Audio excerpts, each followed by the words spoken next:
living on $1,200 a month should be outlawed. Like, the very fact that there are people in America in 2024 that's living on $1,200 a month and that's all that they get is absolutely insane to me. But it's only one way they're doing it, and I'm going to tell you about how. The income that people are receiving for $1,200 a month is Social Security. And according to this article, they're saying that Social Security is expected to run out in 2035. Now, while that sounds like a long time away, I remember when I was a kid, and I used to see on the news, because my grandma would always watch the news, I remember they would be on TV, and like the Republicans would be like, you guys better stop your spending and be more responsible, talking to like Congress, and they would be like, you're mortgaging our kids' future. And I was thinking to myself, oh, okay, well, the future is now. I'm the kid, clearly. But the people that are receiving Social Security that's only getting $1,200 a month are managing to live because of one reason.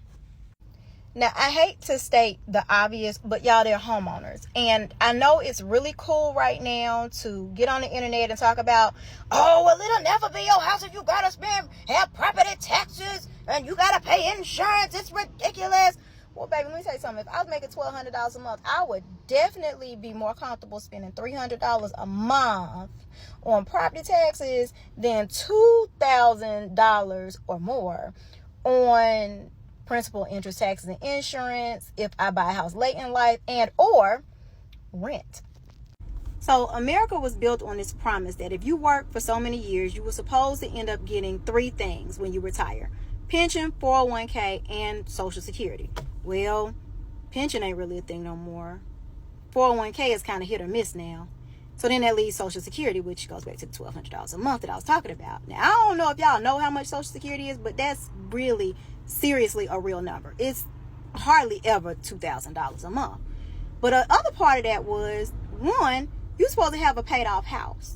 So that was going to drastically reduce your expenses. And the other part that people still don't talk about is the fact that you were supposed to be sharing all of these bills and debt with a spouse. Because when your spouse dies, you get their Social Security.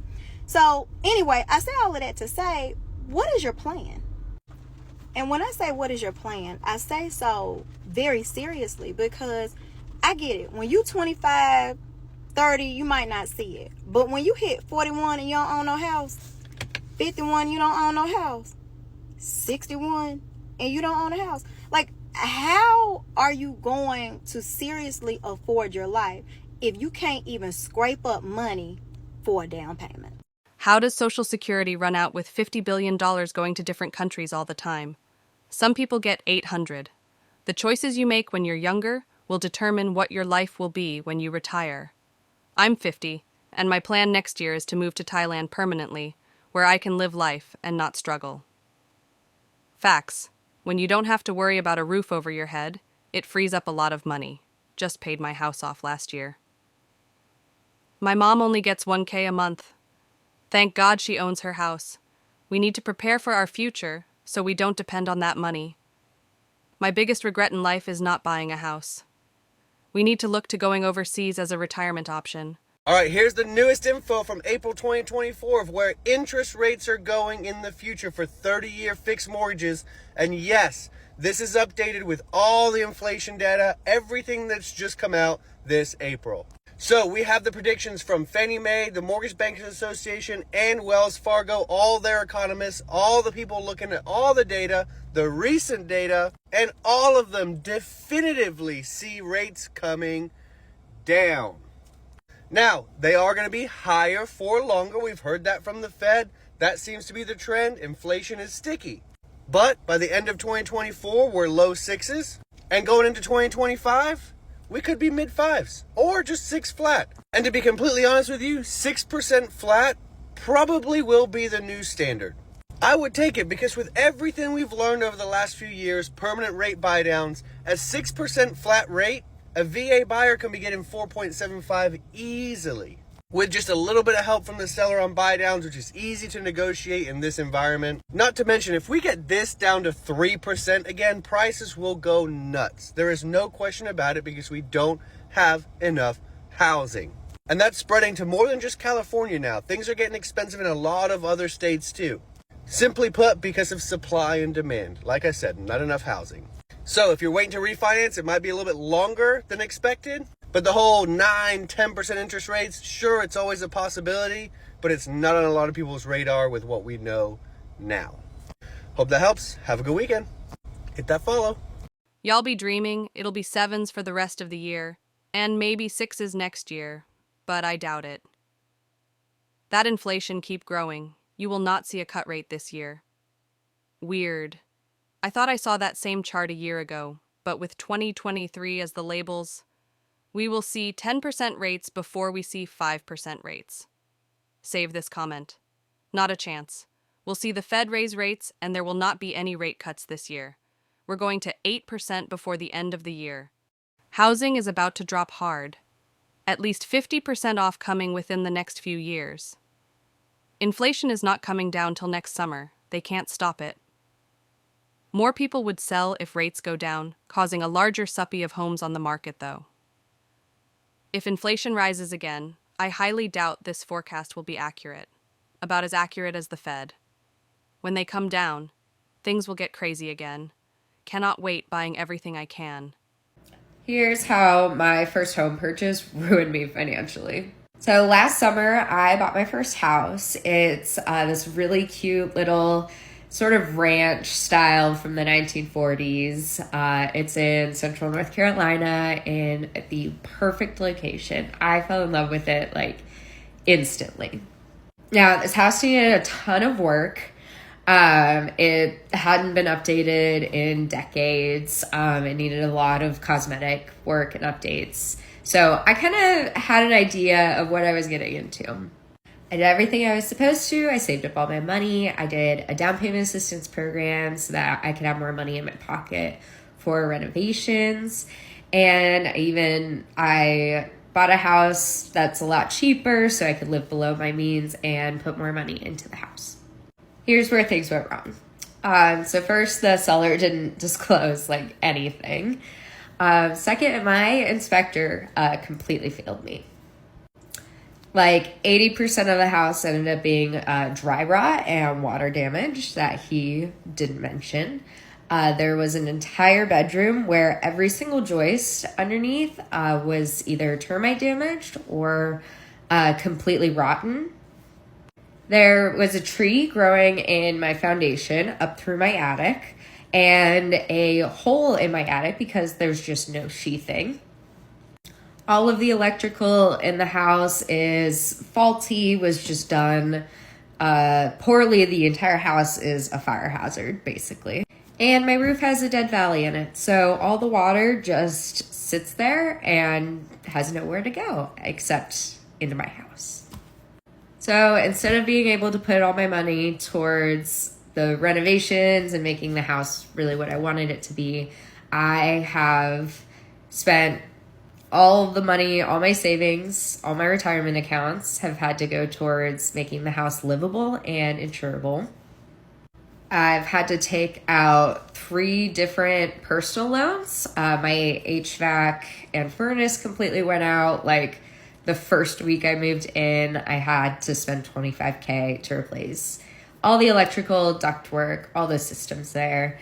It cost another $15,000 for my foundation, and I took out another personal loan to handle the water damage and the costs associated with that. And I've also maxed out like 3 of my credit cards. So I went from being like the most financially sound, responsible person to being eaten away alive by debt. So here I am. I started this account because I have to make money to get out of this money pit and just get out of this house, because this house has just done a number on me mentally, and it's just not the environment I want to be in. So we're going to make some money to get out of it, and I'd love for everyone to follow along, share their tips, tricks, support. I could use all of it. I would 100% sue the inspector. You shouldn't be responsible for paying all of this. I've just decided it's not worth the time and money it takes. If they didn't disclose, you can sue the seller. This happened to us. Our foundation is falling apart. Hey, I just saw your other video. Proud of you for disclosing all of this. Not enough people are honest about the real cost of home ownership. I have 2 NHI ebooks I'm reading to prepare to buy. My cousin paid $20,000 to lawyers to sue an inspector, and the homeowner won, but the former HO went into bankruptcy. So he's only made lawyer fees back from the inspector. Also got his license suspended, I believe. I feel you. 1 month into owning my first home, and I found out the basement floods anytime it rains, and water started actively pouring in from the walls if it rained half an inch. So as of yesterday, we decided to no longer look for a home to buy here in Florida. And let me explain why. So we filled out an application for a mortgage loan, and yesterday we received the response back. And the numbers, let me just say, took us off guard. We didn't expect those numbers to be that high. Let me share with you. So right now, the selling market is extremely high. So the houses that were once worth $100,000 is now worth $400,000 and more in our area. So in 2017, when we bought our 3-bedroom, 2-bath home, we received a 3% interest, and we pay around $1,000 a month for our mortgage, which is really nice. For us to buy a home now at the current rate, and the lowest interest you could possibly get is 7%, we would be paying $4,000 a month. $4,000 a month, you guys? We can't do it. No way we can do this. No. And that's putting like $20,000 down cash. If we even put $30,000, $40,000, we still probably wouldn't be able to afford the monthly, mortgage payments. So this actually put, us on hold of buying a house. Yes, it would be nice for us to buy a house that's a bit bigger with a pool and stuff like that, but not for a $4,000 a month. No way. So above ground pool it is. But yeah, we have to put it on hold. So right now we're doing our floors, we're fixing the house up anyways, so we're gonna be staying put. So yeah, that's an update. All right, bye. I know what you mean. It's crazy now. Keep your house and make it work for your family. That's crazy. I feel your pain. We can sell our house and make a great profit, but homes now are 3 times what we paid. Not worth moving. I would for sure look into adding on. Use that money to do that and stay where you all are happy. Stay where you are. Not the time to buy unless you have to move. It's a seller's market. Housing is extremely expensive. Extremely. I don't think I'll ever be able to afford a home anymore. But here's a hot tip if you want to move to Los Angeles. Go to Rent Control. Rent Control is any apartment built before 1970 something. They can only raise it about 3% a year. We got in this place for $14.50 a month. It's been 7 years and it's at $16.02. Everywhere around us is $23,000, $2,500 and up. So save yourself a headache. Live in an old building. This is only true for existing tenants. If someone moves out, they can rent to a new person at any rate they want. The old buildings will probably give you a headache because of mold. Rent controlled here in LA, paying $900 a month on a home from 1920. The people above me at my old place were paying under $175 for a large 2-bedroom. They lived there since the 70s. It's not easy to find, and any that are available are already at market value. I am so tired of looking at apartments. Why do I need $10,000 to move in when I could buy a whole ass car with that and live in the car? And you may be wondering, what do you mean $10,000? Well, first off, I would need 1 month rent, 1.5 month security deposit, realtor fee, which is usually a month of rent, plus application fee and some other fucking bullshit fees. So then that leaves me to think, how are people supposed to afford to live anywhere? Like, it doesn't make any sense. And then on top of it, all the really cheap apartments are the size of a closet, and they don't even have a closet at all, so where am I supposed to put my clothes? Another question I have, why do I need to pay a realtor to open the apartment door for me? Like, I'm sorry, like for anyone that's in real estate, I find that to be the stupidest thing. Please stick to selling houses and not apartments, because I'm renting, I'm not buying. And then you're probably thinking, oh, just get a better paying job. I should not have to be getting a better paying job. The rent should just be cheaper. Like, I think that is the fucking issue. Can live in a car? Can't race a house? That last part especially. A 1-bedroom apartment in my area is between $900, $1,200. People need to be making $18, $20 an hour to afford that. The bank thinks I can afford $1,500 rent and spend $10,000 to move in, but the bank says I can't afford a $1,200 mortgage payment. For real. I'm in Eastern NC. The cheapest places are in the damn ghetto, like I would not drive over there in broad daylight. I want to be safe.